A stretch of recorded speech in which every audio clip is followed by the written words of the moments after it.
에서 그 범죄가 불러온, 그 탐욕이 불러온 엄청난 결과를 보았습니다.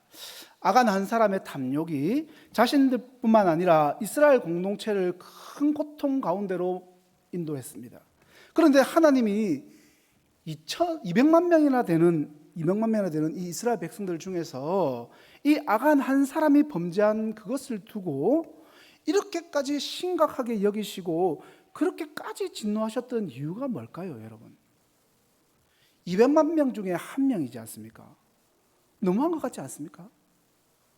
이 아간의 범죄가 이스라엘 백성들에게 이렇게 큰 화근을 불러들일 것이라고는 이스라엘 백성 그 누구도 생각하지 못했을 것입니다. 솔직히 아간도 이렇게 크게 일이 커질 줄 몰랐을 것입니다. 이스라엘 백성들이 출애굽한 이후에 이 40년의 광야 생활을 마치고 가나안 땅으로 들어가는 첫 관문이 여리고 성이었죠. 그 성은 자신들의 힘으로 공략할 수 없는 한마디로 난공불락의 성이었습니다. 그런데 그렇게 무너지지 않을 것 같은 그 성이 무너져 버린 겁니다. 자신들의 힘으로 공략할 수 없는 성이 무너진 거죠. 그냥 하나님의 말씀대로 열을 맞춰서 입 다물고 그렇게 행진을 했고, 그리고 마지막 날에는 7일째에는 그냥 성아 무너져라 라고 외쳤을 뿐입니다. 그런데 그 여리고성이 그렇게 무너져 버린 거죠. 그때 이스라엘 백성들이 받은 논란과 충격과 감격은 말로 다 할 수 없었을 것입니다. 얼마나 기쁘고 또 얼마나 놀랬겠습니까? 그들은 한껏 고무가 되어서 내친 김에 아이성까지 진격을 해버립니다. 그런데 문제는 아이성이었죠. 아이성은 여리고성에 비해서는 아주 작은 성입니다. 남녀를 다 합쳐도 12,000명밖에 되지 않아가지고 병사들 한 2-3,000명만 골라가지고 보내면은 이길 수 있는 그런 성이었죠. 그래가지고 맥시멈 해가지고 3,000명을 보냅니다. 당연히 이길 줄 알고 보냈죠. 그런데 어떻게 됩니까? 쉽게 공략할 수 있었을 것이라고 생각했던 그 아이성에서 참담한 패배를 하고 3,000명이 막 쫓겨가지고 후퇴를 합니다. 그리고 36명이 또 죽어버리죠. 정말 뜻밖의 패배를 당한 그들은 이제 자신들을 돌아보게 됩니다. 그렇게 문제의 원인이 아간의 범죄라는 사실을 알게 되었죠. 아간이 여리고성에서 얻게 된 전리품은 아무것도 손대지 말라는 그 하나님의 말씀을 어기고 탐욕에 눈이 멀어버렸던 거죠. 외투 한 벌하고 은 200세겔과 금덩이 하나를 몰래 숨겨 놓았던 것입니다. 그게 문제가 된 거죠. 그러니까 하나님께서 이토록 진노하신 이유는 다른 것이 아니었습니다. 1차적으로 이스라엘 백성들로 하여금 탐욕의 노예가 되는 것을 철저하게 경계하신 겁니다, 여러분. 아간의 불순종, 하나님의 말씀하신 것을 불순종했다, 그렇게 볼 수 있는데, 그러니까 불순종하게 만든 게 뭐냐는 거죠. 아간의 마음속에 있었던 탐심이었지 않습니까? 지금까지 이스라엘 백성들은 광야에서 이 40년을 보내면서 하나님의 은혜로 먹고 마시고 잠자는 것까지 다 해결을 했습니다. 모든 일상을 누렸던 거죠. 그래서 다른 사람들보다 내가 뭔가를 더 가지고 더 소유한다는 것 자체가 불가능했습니다. 심지어 만나는 유통기한이 하루입니다, 하루. 그러니까 많은 것을 소유한다는 것 자체가 불가능할 뿐만 아니라 이동 생활을 하고 있는데 많은 것을 가지고 가는 게 오히려 더 거추장스럽고 불편할 뿐이었습니다. 그런데 문제는 그들이 가나안 땅으로 들어가서는 이제는 더 이상 떠돌이 이동 생활을 하는 것이 아니라 정착 생활을 하게 된다는 거죠. 그 가나안 땅으로 들어가자마자 만나가 거쳤다는 것이 바로 그 확실한 증거지 않습니까?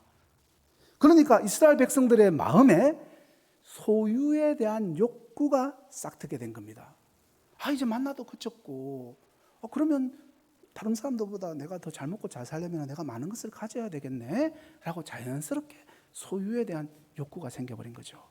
그것이 실제적인 아간의 행동으로 드러나게 된 겁니다.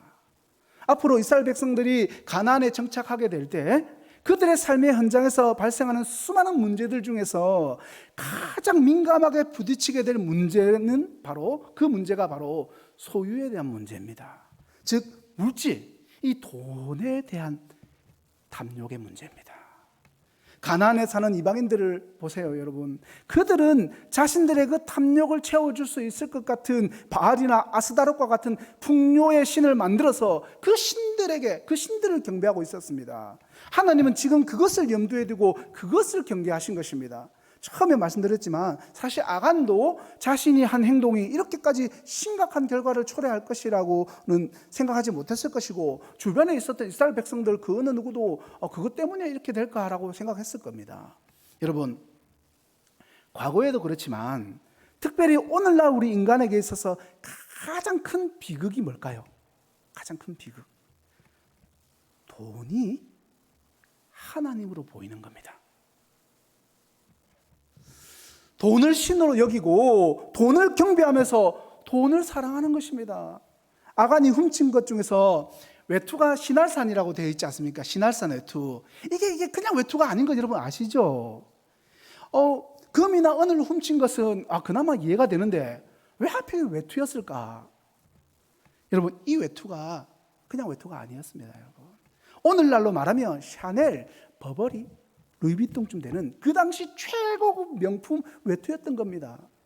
명품을 갖고 싶어하는 오늘날 우리 인간들의 그 탐심과 3,500년 전에 있었던 아간의 탐심이 별반 다르지 않다는 거죠. 인간은 똑같습니다. 그때나 지금이나 명품 좋아하고 탐내는 것, 인간의 기본적인 소유 욕구입니다.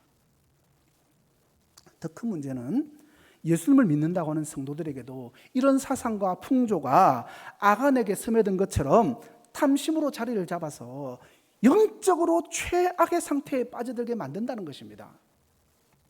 예수님이 우리가 하나님의 계명을 순종하면서 살아가려고 할 때 우리를 방해하는 것이 있다고 말씀하셨어요. 명품 입지 말라고 하는 말이 아닙니다, 여러분. 명품 입어도 돼요. 근데 그 명품을 탐하는 탐심이 하나님의 말씀의 계명에 순종하는 것을 방해한다는 겁니다. 탐심이. 같이 읽겠습니다. 마태복음 6장 24절입니다. 시작. 두 주인을 섬기지 못할 것이니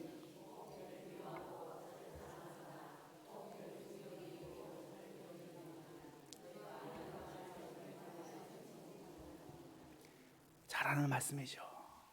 예수님이 가르치는 사역을 하시면서 자신을 무엇과도 비교하지 않으셨어요. 그 무엇과도 비교하지 않으셨는데 유일하게 자신과 라이벌이 될 수 있는 존재가 있는데 그게 바로 돈, 재물이라고 말씀하셨습니다.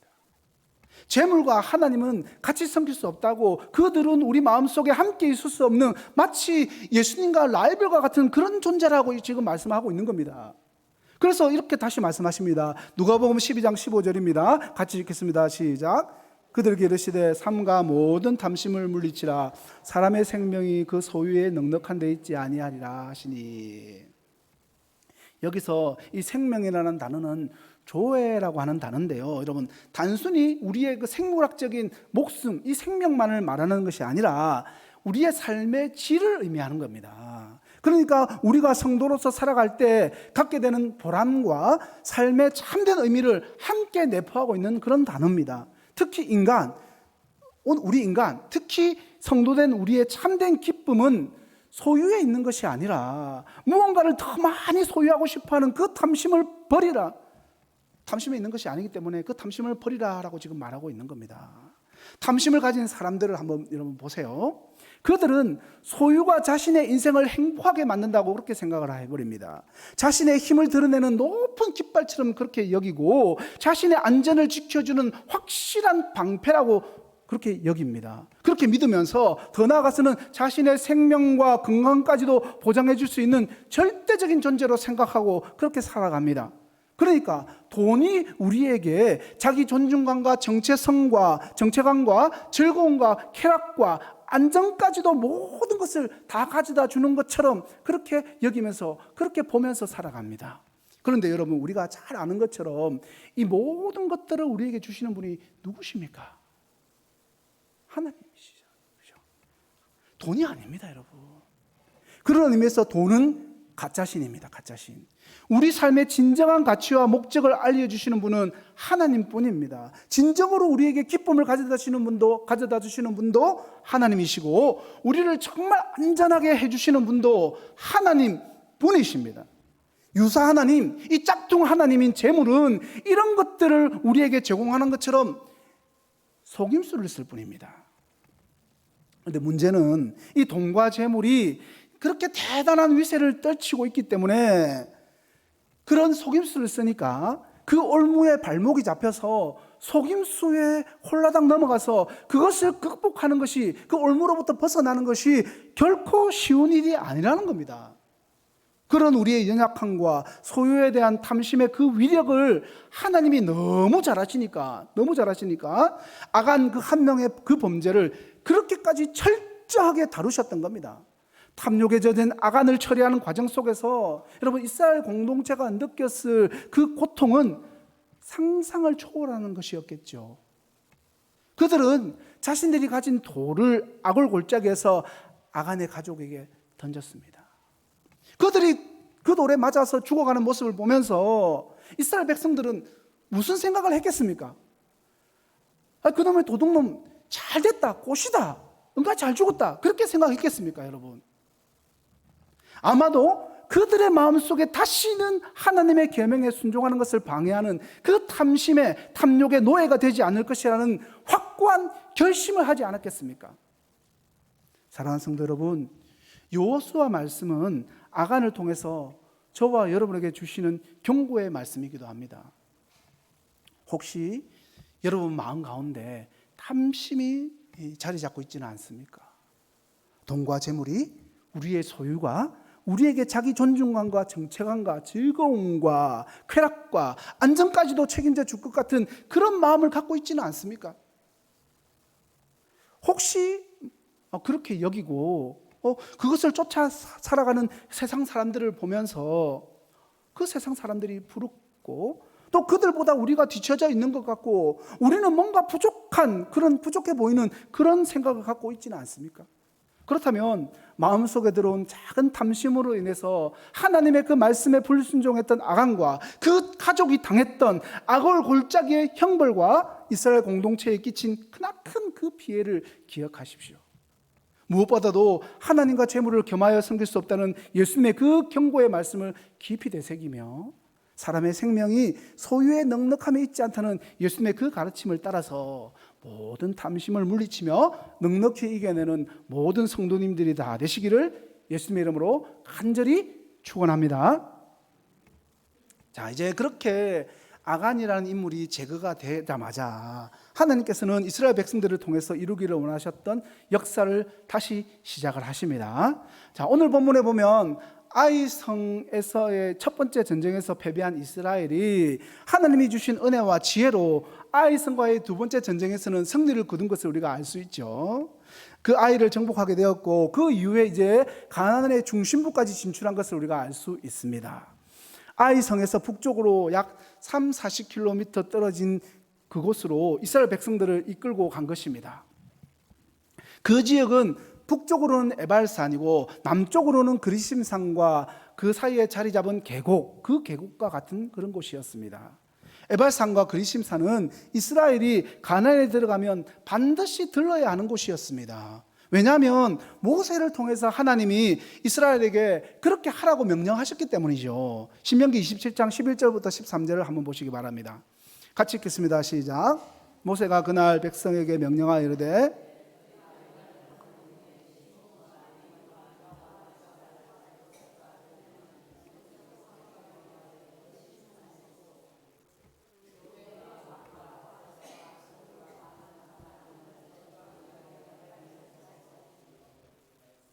지금 여호수아는 모세의 그 말대로 온 백성을 두 무리로 나누어서 6지파의 백성들은 그리심산 쪽으로 또 다른 6지파는 에발산 쪽으로 이렇게 모여서게 한 것입니다. 그리고 여호수아는 에발산에 올라가서 하나님을 위한 제단을 쌓았습니다.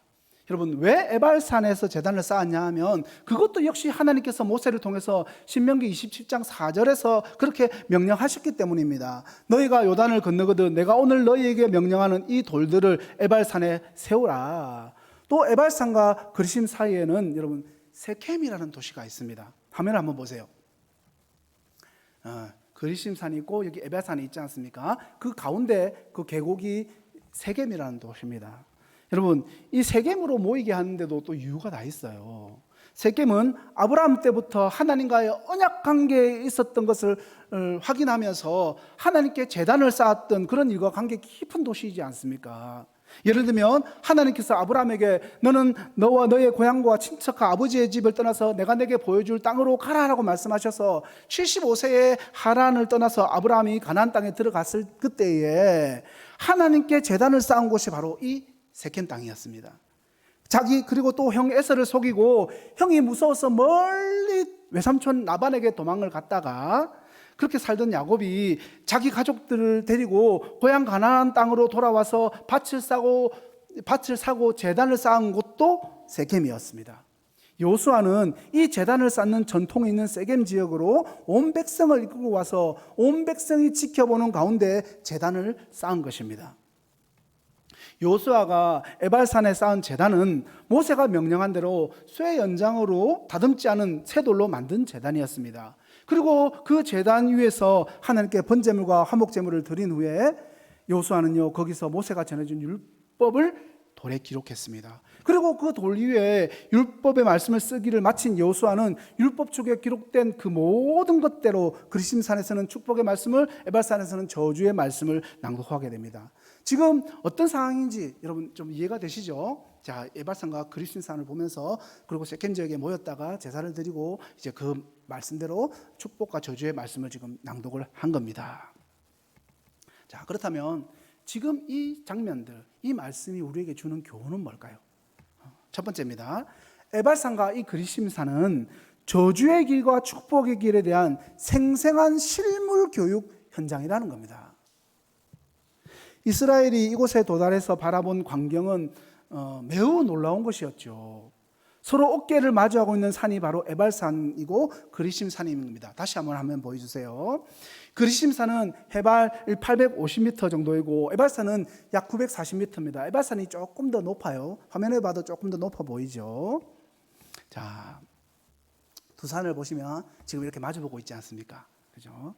왼쪽에 보이는 산 그리심산, 오른쪽에 보이는 산 에발산. 그런데 가만히 보면 에발산과 그리심산의 미묘한 차이를 알 수가 있습니다. 높이 말고 모양 조금 다르다 이런 거 말고 뭔가 조금 다른데, 그죠? 다음 화면을 보시면 좀 더 확실히 알 수가 있습니다. 그 다음 화면 보면 더 확실합니다. 그리심산과 에발산의 차이가 보이십니까? 그리심산이 훨씬 더 풍성하죠. 초록초록하고 여기는 뭡니까? 민둥산이지 않습니까? 그죠? 저주를 선포하는 에발산을 보면 그리심산에 비해서 상대적으로 민둥산처럼 보이고 나무가 무성하지 못한 산이라는 겁니다. 그러나 축복을 선포하는 이 그리심산을 보면 상대적으로 나무가 더 풍성하고 푸른 산처럼 보인다는 겁니다. 이 성지순례를 떠나 가보면, 저는 안 가봐서 모르지만 가본 분들은 이렇게 이야기합니다. 사마리아를 막 지나서 갈릴리 쪽으로 북쪽으로 올라가다 보면 이 조그마한 계곡에 차를 타고 지나가는데 안내자들이 이 계곡에 들어서게 되면 오른쪽을 보십시오, 그리고 왼쪽도 한번 보십시오 라고 이렇게 이야기를 한다는 겁니다. 두 산이 얼마나 대조적인지를 보게 하기 위한 것입니다. 지금까지도, 그러니까 오늘날까지도 그 차이가 여호수아 시대와 동일하다는 사실이 여러분 참 놀랍지 않습니까? 그러니까 오늘날에는 저 정도 차이지만 그 당시에는 더 심했다는 겁니다. 지금 하나님께서는 이 산들의 모양새를 통해서도 이스라엘에게 실물 교육을 하고 계셨던 겁니다. 이스라엘 백성들이 하나님의 말씀대로 그렇게 순종하면서 살아간다면 그들은 마치 그리심산의 풍요롭고 푸른 모습과 같은 그런 복된 삶을 살아가게 되는 것이지만, 만일 그들이 순종하지 않고 하나님을 떠나 살아가게 된다면 마치 에발산과 같이 황폐해질 것이라는 그 사실을 온 이스라엘 백성들의 눈으로 볼 수 있도록 그렇게 교육을 받고 있었던 겁니다.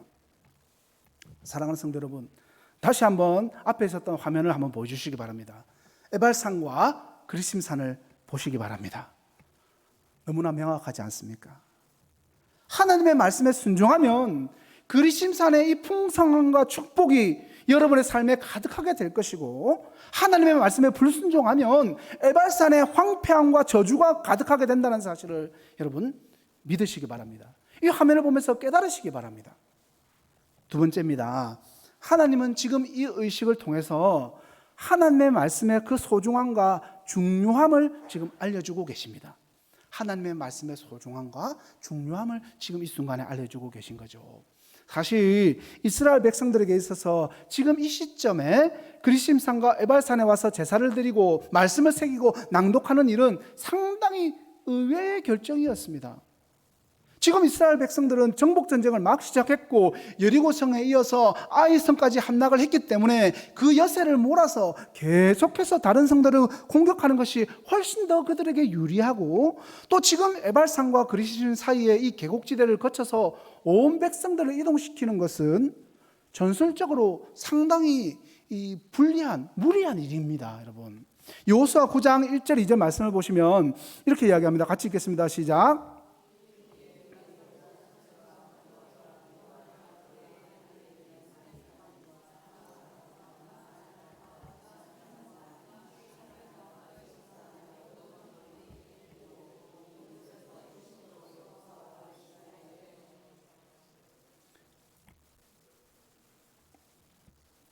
화면에 잘 안 나오네요, 그죠? 맞서 싸우려 하더라라고 이렇게 전합니다. 그러니까 지금 어떤 상황인지 아시겠죠? 8장이지 않습니까? 지금 9장만 가봐도 그 이스라엘 그 땅에 있었던 모든 민족들이 다 모여가지고 이스라엘 쳐들어오기만 해봐라, 너희들 내가 다 물리치겠다, 그렇게 연합을 해서 그렇게 공격하려고 준비를 하고 있다는 겁니다. 그러니까 여러분, 만약에 가나안 모든 족속들이 지금 작당을 하고 지금 이 순간에 작정을 하고 연합군을 결성해서 포위 매복 기습 공격을 감행하면 이스라엘 민족들은 동안의 든지처럼 그렇게 전멸을 당할 수도 있다는 그런 일이었습니다. 인간적으로 생각하면 지금 가장 중요한 것은 적들이 쳐들어오는 것을 대비하고 전쟁을 더 철저히 준비하는 것이 필요해 보이지 않습니까? 그런데 지금 이스라엘 백성들은 이 시간에 전쟁을 준비하는 것이 아니라 종교의식을 행하고 있습니다. 물론 하나님께서 모세에게 이런 일들을 명하셨기 때문에 그 말씀에 순종하기 위해서 행하고 있는 건데, 그렇다면 왜 하나님이 이런 절대절명의 위기 상황 속에서 더 급한 게 있는 것처럼 보이는데 지금 이런 일들을 행하게 하셨다는 것입니까? 그럼 왜 이런 일을 행하게 하신 걸까요? 그죠? 그것은 바로 이런 의식을 통해서 자신들의 신앙을 다시 점검하고 하나님 앞에 바로 서기를 기대하셨기 때문입니다. 이스라엘 백성들에게 있어서 우선순위는 이 삶의 현실에서 마주하게 되는 어떤 소유의 문제도 아니고 가나안 족속들을 정복하는 것도 아니었습니다.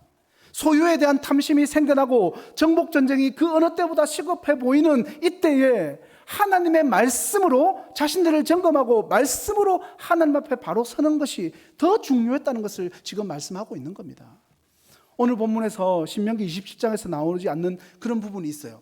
신명기 27장에 나오지 않는 부분이 뭐냐면 이 그리심산과 에발산 그 사이에 언약궤를 맨 제사장들이 서게 하신 것입니다. 신기하지 않습니까? 이 그리심산과 에발산 그 사이에 이 언약궤를 맨 제사장들을 서게 하신 것. 그러니까 이 제사장들이 가운데 기준점이 되어서 양옆에 각각 6개 지파를 나누어 선 것입니다. 언약궤는 하나님의 임재를 상징하면서 동시에 하나님의 말씀을 상징하기도 합니다. 왜냐하면 언약궤 안에는 우리가 잘 알고 있는 것처럼 율법의 핵심이 십계명의 그 두 돌판이 들어있기 때문입니다. 오늘 이 그리심산과 에발산에서의 의식은 철저하게 하나님의 말씀에 따라서 그 말씀을 기준으로 행해진 의식임을 우리가 알 수 있다는 겁니다. 이 신명기 27장에 기록된 말씀대로 또한 율법에 기록된 말씀을 따라서 여호수아와 이스라엘 백성들이 순종을 한 것입니다. 이 제단에 쌓는 것을 시작해서 돌들에게 석회를 바르고 율법의 말씀을 새겨 넣고 다시 하나님의 말씀을 따라서 그리심산과 에발산에 올라가서 하나님의 말씀을 낭독했습니다. 모든 의식들이 하나님의 말씀에 의해서 이루어졌습니다. 하나님은 이 의식을 통해서 하나님의 말씀의 소중함과 중요성을 다시 한번 그들에게 일깨워주고 계십니다. 오늘날 제일 중요한 하나님의 말씀은 기록된 성경입니다. 하나님은 기록된 성경 말씀을 통해서 하나님의 백성들의 삶을 지도하고 인도하고 계십니다. 성경의 내용이 기록될 당시에는 이 성경이 완성되지 않았기 때문에 여러 가지 어떤 신비적인 방법으로 그렇게 하나님의 말씀이 주어지기도 했습니다. 그러나 성경이 완성되지 않았을 그 당시에도 하나님은 보편적으로 보면은 또한 대부분 기록된 율법의 말씀을 통해서 또한 선지자들을 통해서 백성들을 지도하고 인도하고 계셨습니다. 정말 중요하게 꼭 기억하고 지켜야 될 율법의 말씀들은 어떻게 주셨습니까? 돌판에 새겨서까지 주시지 않았습니까? 오늘날 우리는 이 성경이 완성된 시대를 살아가고 있습니다. 돌판에 새긴 것보다 더 확실하고 정확하고 분명한 기록된 하나님의 말씀이 우리에게 주어져 있다는 겁니다. 그래서 우리는 신비적인 방법이나 체험을 통해서 그렇게 인도를 받는 것이 아니라 기록된 성경 말씀과 그 원리에 따라서 인도함을 받는 그런 훈련을 잘 받아야 한다는 겁니다. 물론 개인적인 신비한 체험이나 그런 방법도 우리에게 어떤 신앙의 유익을 주기도 합니다. 그런데 진리의 말씀보다 체험이 앞서고 성경의 말씀에 대한 권위보다 더 앞세우는 어떤 것들이 있다면 이단과 다를 바가 없게 되는 것입니다. 이단과 같은 그런 신앙인이 되어버릴 뿐입니다. 하나님의 기록된 말씀은 절대 무오한 권위가 있기 때문에 그 어떠한 위대하고 대단한 신비적인 체험이 있어도 그 모든 것보다 위대하고 세상의 그 어떤 것보다 절대적인 권위를 가지고 있습니다. 오늘날 바르고 건강한 교회와 성도에게 있어서 기록된 하나님의 말씀, 성경 말씀이 가장 최종적이고 가장 큰 권위라는 사실을 명심하시고 그 말씀을 바르게 알아가고 그 말씀에 바르게 복종하는 삶을 소망하는 저와 여러분들이 되시기를 예수님의 이름으로 간절히 축원합니다. 말씀을 맺겠습니다. 사랑하는 성도 여러분, 오늘날 저와 여러분들은 이 그리심산의 축복을 우리의 것으로 만들기 위해서 하나님의 말씀대로 살아가야 한다는 사실을 너무나 잘 알고 있습니다. 그런데 문제는 우리가 그렇게 항상 그 말씀대로 말씀에 따라서 온전하게 살아갈 수 있는 자들인가에 그 문제에 포커스를 맞춰봐야 됩니다. 여러분 어떻습니까? 우리는 너무나도 자주 이 말씀에 따라서 온전히 살아가는 그 길에 실패하는 존재들이지 않습니까? 만약에 하나님께서 우리가 행한 그대로 즉각 그 모든 것을 반응하시는 분이시라면 여러분 우리는 어떻게 될까요? 그냥 모두 다 멸망할 수밖에 없는 그런 존재이지 않습니까? 그래서 우리에게는 은혜가 필요한 겁니다. 오늘 어떤 분이 은혜를 선정하시는지 모르겠지만 이 은혜를 선정한 이유가 있습니다, 여러분. 하나님께서는 이렇게 저주받아 마땅한 자리에서도 은혜의 기회를 만들어 주셨습니다. 여러분, 그 은혜가 무엇입니까? 같이 읽겠습니다. 아니요, 그 다음 그때에 같이 읽습니다. 시작.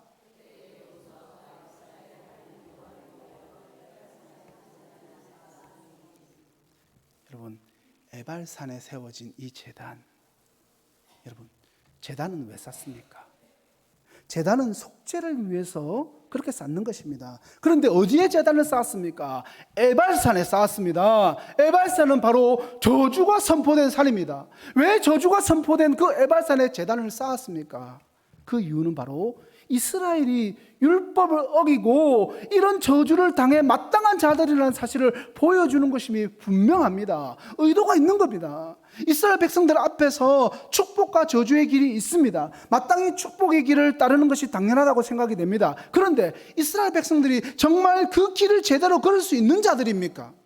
성경은 이미 이스라엘 백성들이 그런 삶을 살기에 너무나도 부족한 자들임을 말씀하고 있습니다. 신명기 31장 16절을 보십시오. 하나님께서는 이들이 어떠한 자들인지 미리 알고 모세에게 말씀해 주셨습니다. 같이 읽겠습니다. 시작.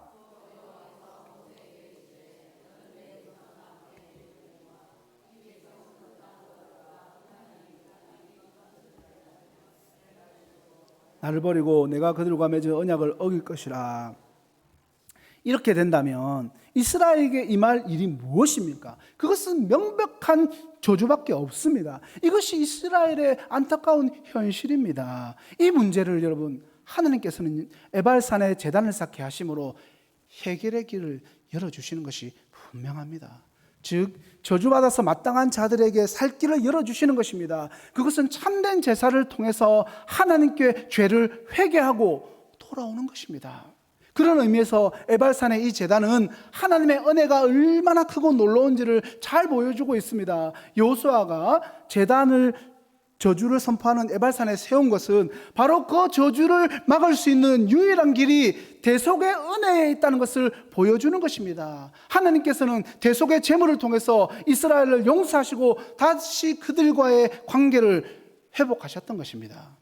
사랑하는 성도 여러분, 이 사실에 여기에 진짜 복된 소식이 있습니다. 우리도 살아가면서 실패할 수 있습니다. 주의 말씀대로 온전히 살아가지 못할 때가 너무나 많이 있지 않습니까? 그러면 저와 여러분은 영원히 저주의 길을 걸어갈 수밖에 없는, 저주를 받을 수밖에 없는 그런 존재입니까? 아니죠. 그럴 때 우리는 그리스도의 십자가를 바라볼 수 있어야 합니다. 마땅히 저주받아 마땅한 자이지만 그 그리스도의 공로에 힘입어서, 그 공로를 힘입어서 하나님 앞에 다시 나아가 회개하고 그 은혜를 간절히 구해야 하는 것입니다. 그때 놀라우신 하나님의 축복이 다시금 그 백성의 삶에 임하게 되는 것입니다. 여러분, 우리 앞에 축복과 저주의 길이 있습니다. 축복의 길을 걷고 싶습니까? 축복의 길을 걷고 싶으시죠? 말씀 안에 축복의 길이 있습니다. 아멘이죠. 그러나 말씀대로 살지 못하고 넘어질지라도 그리스도의 십자가를 바라보면서 그리스도의 공로를 의지하면서 하나님 앞으로 나아가서 회개하는 자에게 놀라우신 하나님의 그 축복이 다시금 주어진다는 사실을 믿고 나아가서 그런 축복을 온전히 받아 누리는 사랑하는 모든 우리 동원교회 성도님들이 다 되시기를 예수님의 이름으로 간절히 축원합니다. 기도하겠습니다.